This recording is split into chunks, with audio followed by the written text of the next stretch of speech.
update.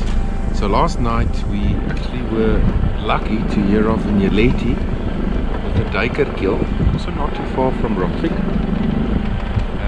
And we did swing by and we had a look how she was feeding and gorging herself with that. And this morning we heard that Xigodo has joined the lock, so this is going to be amazing to see the two together again after they have been dispersed from one another. I mean, it's a time of a young leopard's life to separate from the mother after about 14 to 22 months, typically closer to 2 years. He's almost about 2 years old.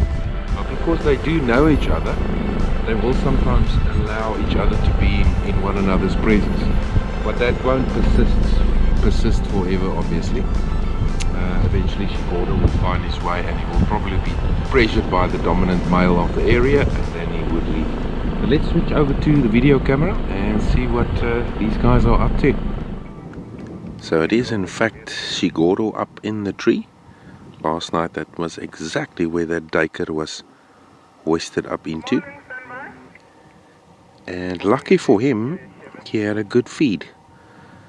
And lucky for him, his mother was lenient for him to stick around and for him to feed. Looking quite drowsy. After all, he did have a good breakfast.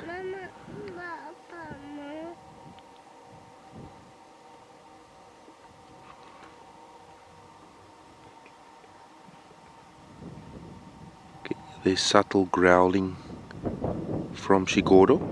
Nyaleti is at the base of the tree, about 10 meters from the base of the tree, but on the ground.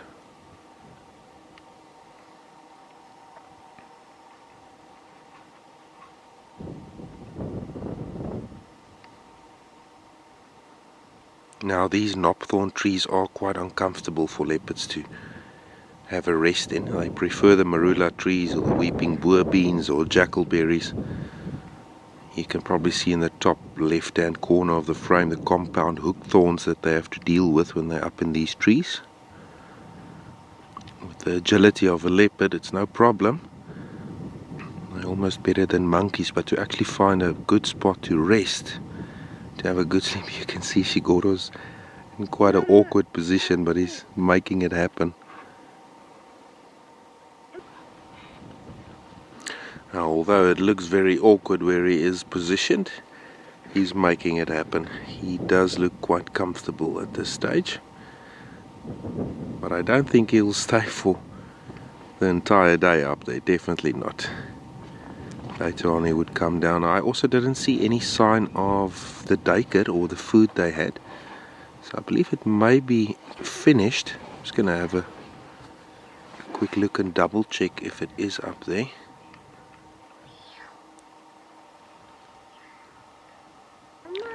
So there's Nyaleti in the grass. She's quite comfy there in the thick grass.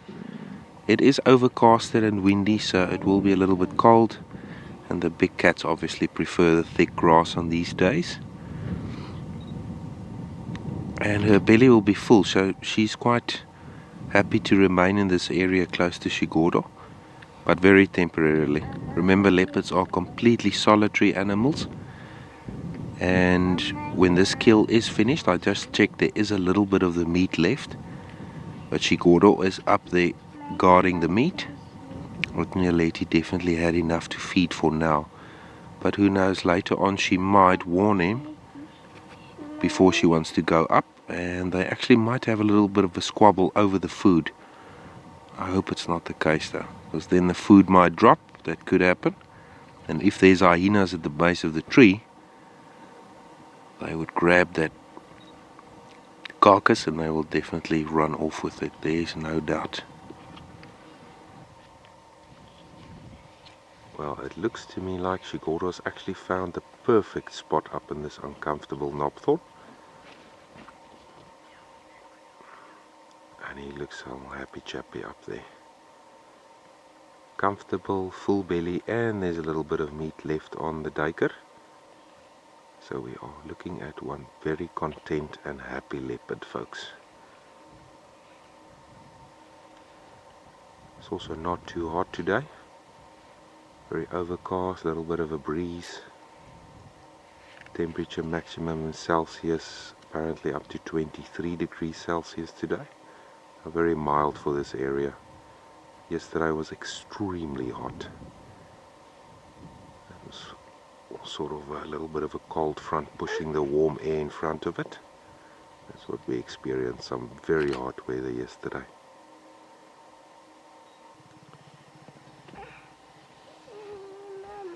So Nyaleti is, I think, moving at the base of the tree.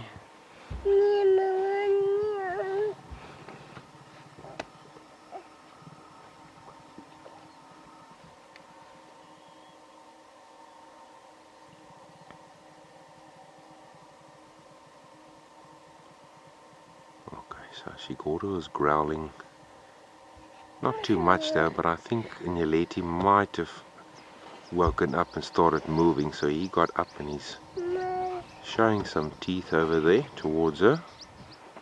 She might be wanting to come up and get some of this duiker, but he's becoming quite protective over her kill.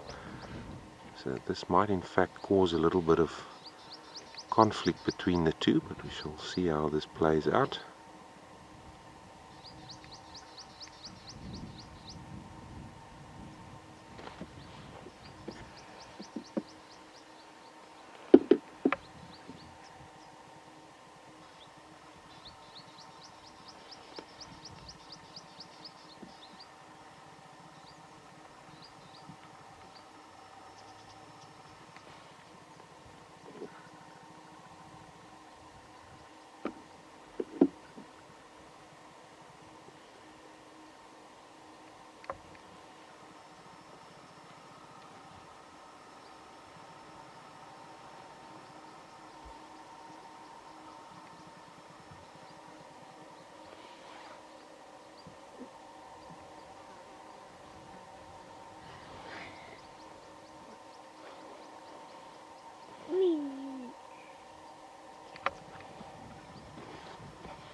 Oh, it might be a couple of hyenas. All right.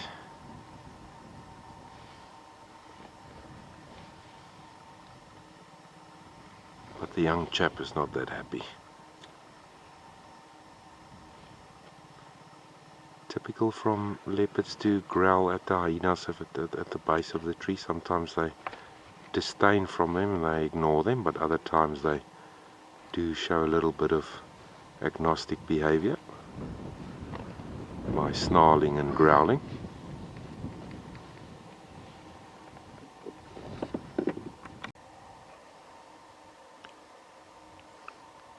So young Xigodo has decided to ignore the hyenas. They also did move off. Didn't get a good glimpse of them. The grass is quite thicky at the base of the tree and lots of small shrubs and bushes.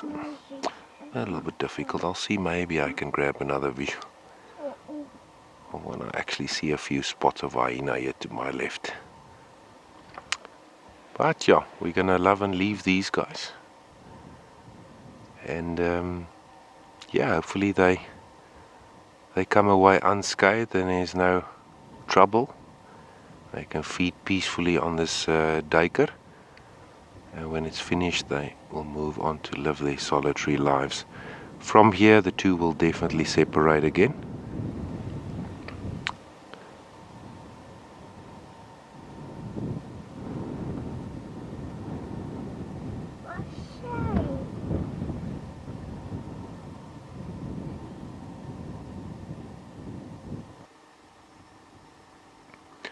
Why, thank you for treating us once again to a magnificent leopard sighting. Hopefully we can catch up with them this afternoon. We're going to continue our game drive, and do a slow drive back to a fantastic breakfast that's going to be waiting. Thanks for tuning in, and we will catch you soon. Cheers for now. Welcome back to another afternoon safari. There was a report of these two, the Skoro male and one of the Mayan Bula lionesses, busy mating, and we decided to head out come and sit with them for a short while. Very windy at the moment. You can see how the wind is rustling a little bit through his mane. It's like a beautiful effect.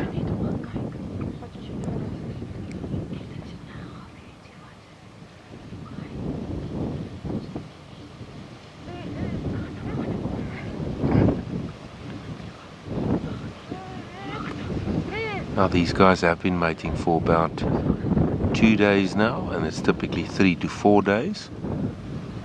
It'll probably be tomorrow and then it'll be done, and she will return to the rest of the pride. He'll rejoin with his brother, the Xigodo male, the other Xigodo male.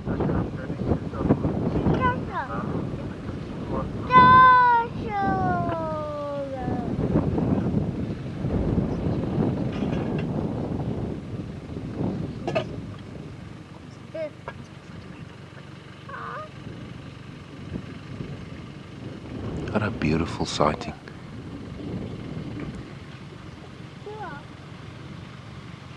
We are just south of quite a prominent waterhole or dam. There's actually a few elephants drinking water behind us. Let's see if I can quickly grab a frame there. So that is what the lions are looking at, is the elephants in the distance. But they are disdaining from the elephant actually, because they're still far away, just to see where the elephant will be moving after this.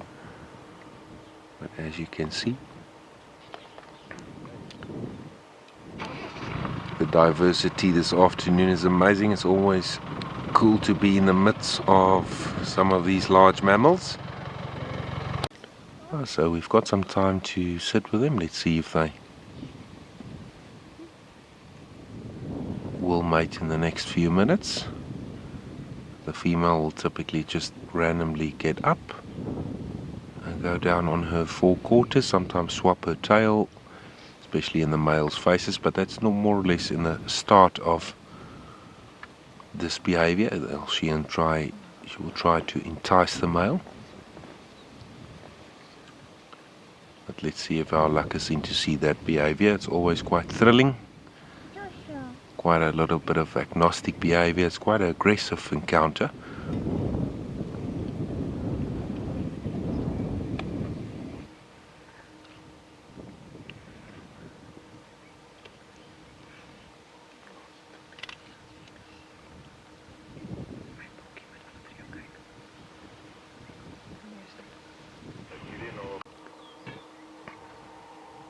Quite a large elephant bull in Musth. It's trailing this group, but also the wind is blowing from the lion straight to the elephant, so they might have caught wind of these big cats.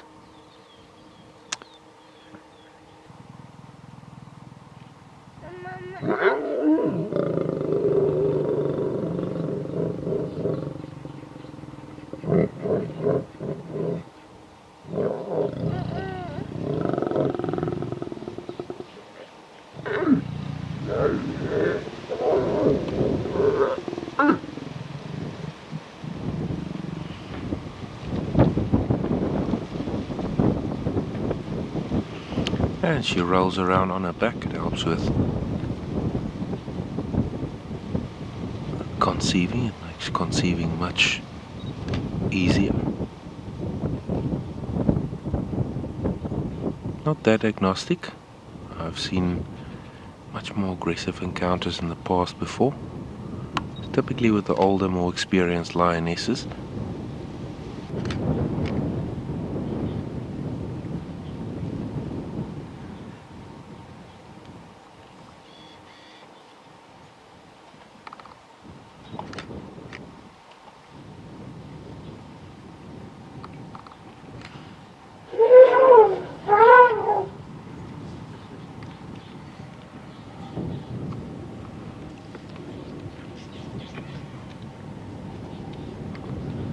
So this was the elephant bull in Musth that I referred to earlier on. He's following that breeding herd, going for a quick scratch, but he picked up the scent of these lions and he maybe heard them mating as well.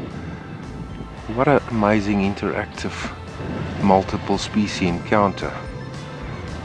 So it won't be long until I start the vehicle and start moving out myself.